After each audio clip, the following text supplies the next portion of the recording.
Hello, everyone. I'm Tiffany Pham. I'm the founder and creator of Mogul, a digital platform that is breaking glass ceilings for over 500 million diverse and talented professionals around the globe. I'm also the founder of Representation, a production company focused on justice. Today, I'm joined by Termaine Hicks. Termaine spent 19 years wrongfully convicted for sexual assault. At the time of the incident, Termaine was actually helping the woman who had been attacked. When the Philadelphia police officer arrived on the scene, he shot Termaine 3 times from the back, assuming he was the attacker. What is worse, the officer planted a firearm on Termaine, arrested him for the sexual assault, and gave the only eyewitness testimony identifying Termaine as the attacker at trial. In 2011, Termaine's case was picked up by the Innocence Project, a nonprofit legal organization that relies on scientific evidence to free people wrongfully convicted. Their work led to court-ordered DNA testing in 2017, and 3 years later, in 2020, Termaine was exonerated from the conviction. Today, he is the founder of a nonprofit, STEPUP for Youth, where he provides amazing workshop training to grade school children using creative writing and film to teach critical thinking and conflict resolution. Welcome, Termaine. You have a truly amazing story. In a moment, I'd like to hear where you got the inspiration for your nonprofit. But first, I want to talk to you more about wrongful convictions. This is an area of social justice for which I have a growing interest and passion. Can you tell us more about the causes of wrongful convictions? Sure, Tiffany. Thank you. Thank you for that warm introduction as well, those kind words. Wrongful convictions occur more frequently than many people think. Records have only started being kept on the number of people who have been wrongfully convicted in our legal system. Since 1989, according to the National Registry of Exonerations, more than 3,400 people, that's 3,400 people, have been exonerated after being wrongfully convicted. Wow. The more common cause of wrongful convictions are witness misidentification, or, like in my case, the failure of a lawyer to pursue evidence that supports innocence. We are seeing a growing number of people being exonerated who made false confessions or were manipulated into confessions by police officers. The crisis of the criminal legal system in America is that it incarcerates a larger number of people without regard to whether they are citizens or not. There is also a racial element since Black and brown people are incarcerated at a higher rate than any other ethnic group. For example, innocent Black people were almost 8 times more likely than innocent white people to be falsely convicted of rape, according to a recent report by the National Registry of Exonerations that was titled Race and Wrongful Convictions in the United States, 2022. For these reasons, the criminal legal system is really a system of injustice driven by prosecution and punishment. Here's how I look at it. Just like a salesperson defines success by the act of making a sale, the criminal legal system defines success by the act of prosecution and quickly, if not disingenuously, closing the case. Taking my case as an example, the Philadelphia Police Department spent more resources prosecuting me instead of actually working to find the true attacker. I agreed with you, Termaine. I see the same with my research. You've mentioned that more than 3,400 people have been exonerated since records of exonerations have been kept. Many legal experts and organizations, like the Innocence Project, believe that the number of wrongful convictions in the system is actually larger. Even prosecutors' offices are aware of this problem. Over the past decade, many state prosecutor offices have created conviction integrity units or conviction review units in many states in the US. These CIU or CRU units are actually ways in which prosecutors' offices work to investigate and remedy the incidents of wrongful convictions in their states. However, the response of the US Supreme Court is counterproductive, in my opinion. During the spring of this year, the US Supreme Court in Shin versus Ramirez, for example, ruled 6-3 with a conservative majority to remove the right to federal review of new evidence claiming a person has been wrongfully convicted because of failures of their lawyer to pursue evidence of innocence. This occurred along with a number of other controversial decisions by the US Supreme Court made this year. Among them, the decision to overturn Roe versus Wade, which identified the right of women to access reproductive health care. Shin versus Ramirez is yet another example that the US Supreme Court, a central institution in the criminal legal system, is not acting in the best interest of innocent people. Meanwhile, we are witnessing unprecedented growth in the carceral system and investment in law enforcement. We have incarcerated more people than any other country in the world. In fact, researchers at the Prison Policy Initiative estimate that it would take over 100 years, again, 100 years, to reduce the state prison system from the size it is today. That's not including federal prisons and local jails.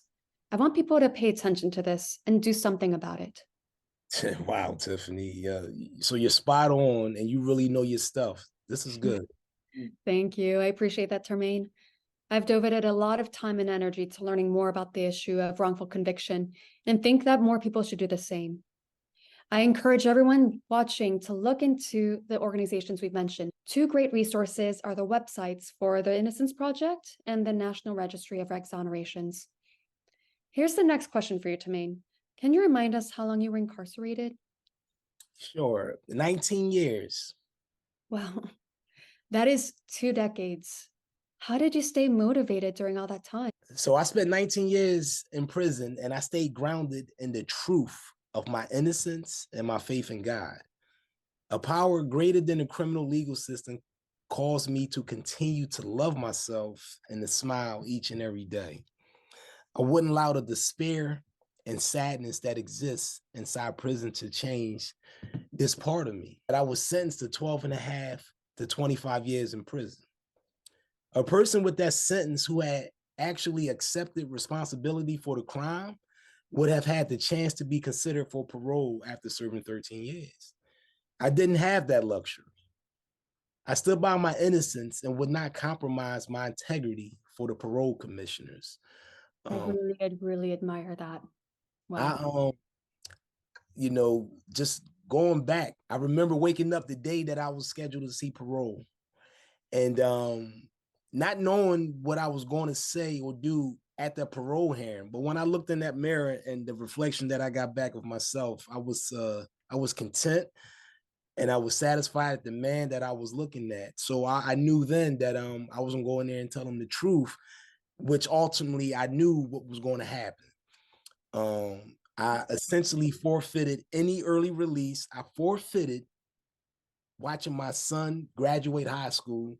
I forfeited my son's wedding, and I forfeited the birth of my one and only grandson. Wow. I made the right decision, man. It was a tough one. And I don't want to misunderstood as saying that I like prison or that it was easy. In fact, surviving prison was one of the hardest things I did in my life. I was cut off from my job and my loved ones. Disrespectful and at times racist people had authority over my day-to-day life. That said, I chose to retain a sense of myself and God and to grow from the challenges that life was presenting to me. I will say that the hardest thing was the monotony of isolation. I found ways to deal with that through writing. I love to write. And keeping my spirit alive with regular prayer was the two things that got me through those 2 decades. Wow. Your resilience is so impressive, Termaine.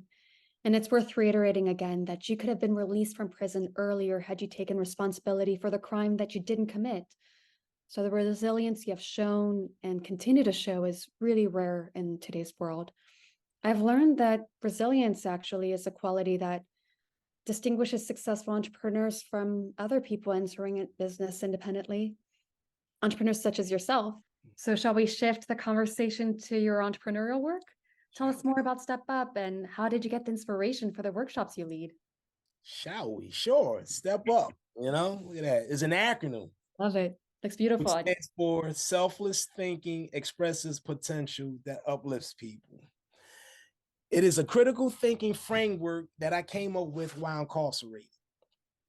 Being in prison so long, I got to see people come and go. Over time, I started to notice that the people coming into the prison for the first time were getting younger and younger. It is also an indication that the criminal legal system is broken. When you see people being incarcerated at such a high rate, what's even crazier, right, is I learned that these young people were being incarcerated with really long sentences. They were having their entire youth taken away. Terrible. I saw this and thought something needs to be done to stop this. Um, you know, it was important for me to intervene in a way that empowered young people with the tools to avoid the pitfalls that they were falling in. Now, I love to write, and I began writing short skits about real life situations in which people worked out ways to resolve their challenges in groups with family or with their friends. The setting for the scripts were inside prison and in the real world scenarios. I was even able to get the other men I was incarcerated with to act as characters in the scripts. I love And, that. yeah, I mean, listen, you know, talking about memories, man. Early on, I was basically a trailblazer inside the prison as far as writing plays and producing the plays. So I was they was calling me Tyler Perry of the penitentiary I because love that. I was putting these plays Well out. deserved nickname. And so you know, these guys, I was having casting calls. Guys would line up at my cell wanting to get cast in the next play, man. That And in itself would make a good movie, by the way.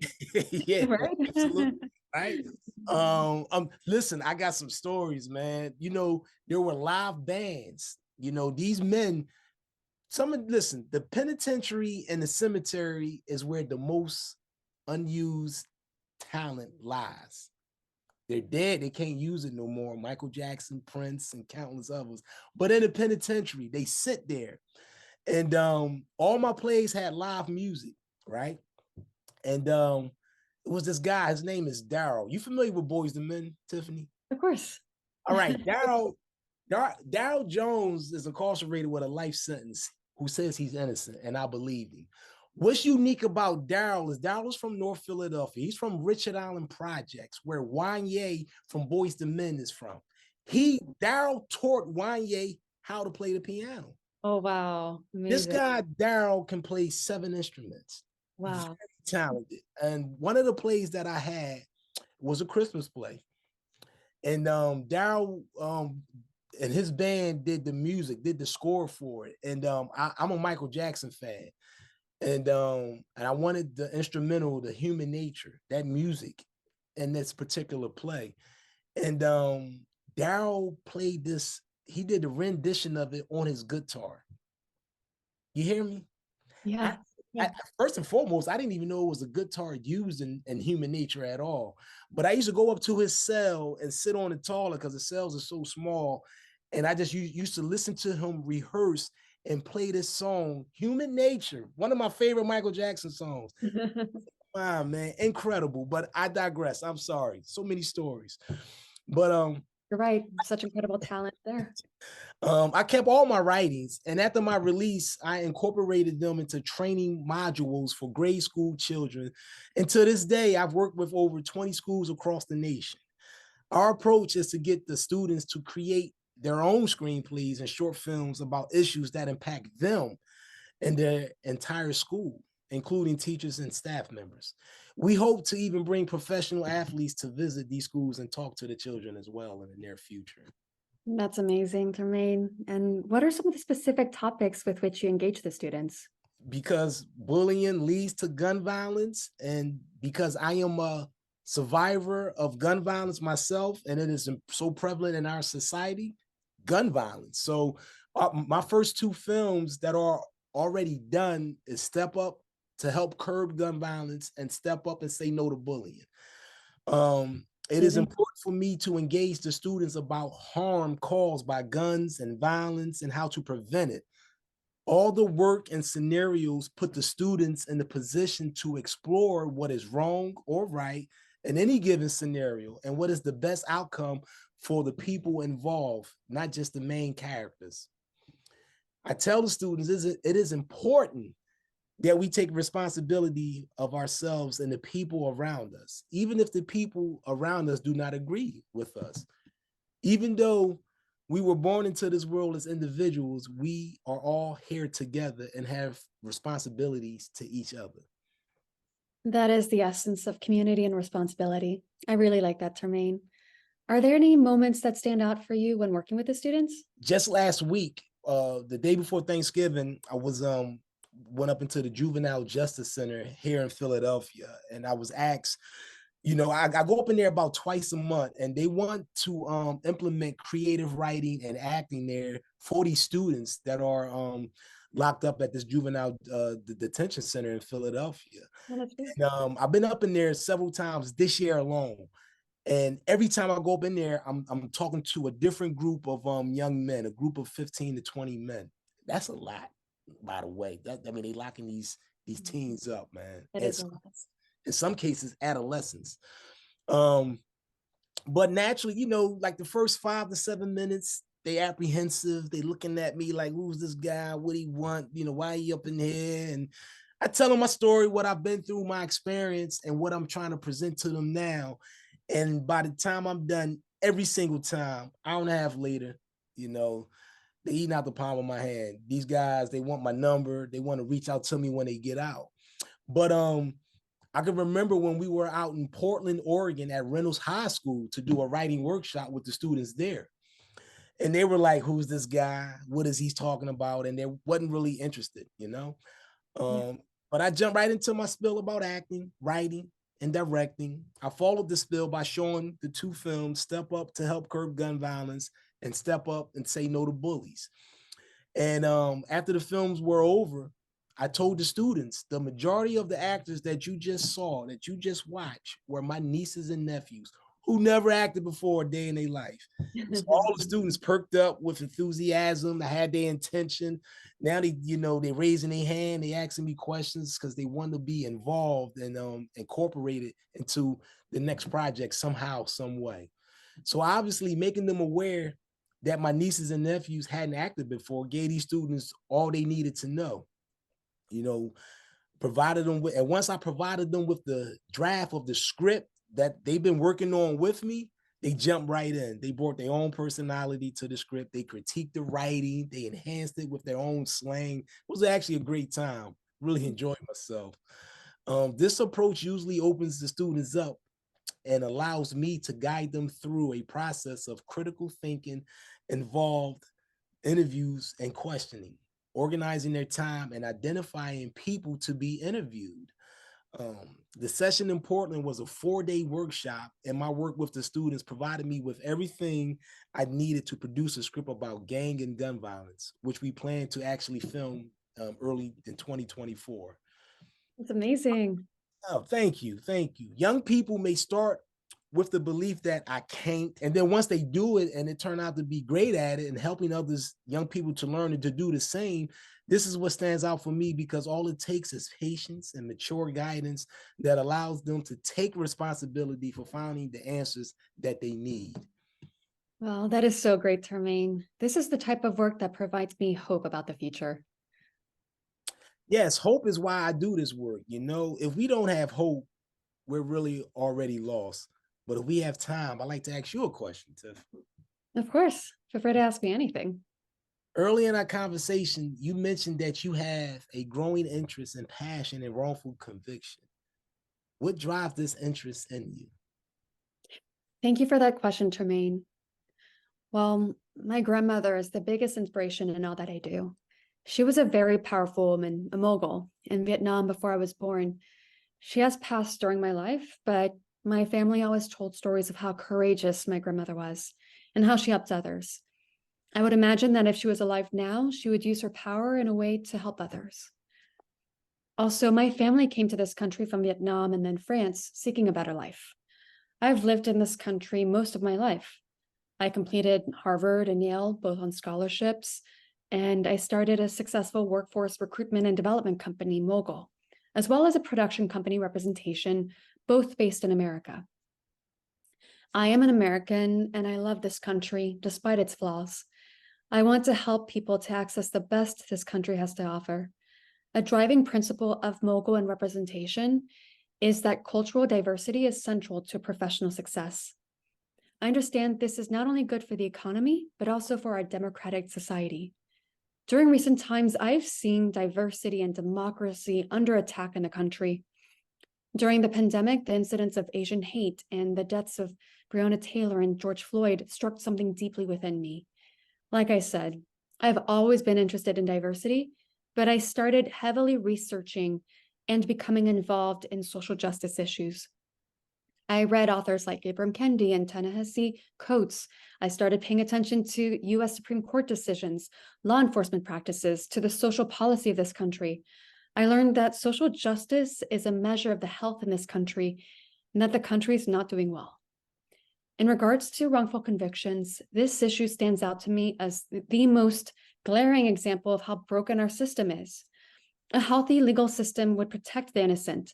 I made a decision to devote myself, my time, and my platform to exploring the problem and finding solutions. Wow, that's very impressive. And you are a very inspirational woman, Tiffany. Thank you, Termaine, as are you. You're such an inspiration to me, such an admirable man. As we close out, is there any way that the people listening might be able to support your work and learn more about you and the issue of wrongful convictions? Oh, absolutely. Yes. If anyone wants to get me into their schools to conduct workshops with their students, you can sign up on the website stepupforyouth.org. That is a step up, the number 4 youth, youth.org. We also have nice swag, as you can see, the t-shirt, got the hat on, got the bracelets. You know, the kids love the bracelets. And Great. all proceeds from the swag goes to purchasing supplies for the workshops that we conduct. Also, if people, especially you grown-ups, would like to learn more about wrongful convictions or book me as a motivational speaker, you can visit the Innocence Project's website at innocenceproject.org/speakersboro and book me there. This was an awesome conversation, Tiffany. You know, thank you so much. I enjoyed it. I enjoyed talking to you, getting to know you even better, and just hearing your successful story. Thank you. You're welcome. And thank you so much for sharing your deeply inspiring story with us today. I'm so inspired by you. I admire you. And I'm just so delighted again that we got to speak today. Thank you, Termaine. You're welcome.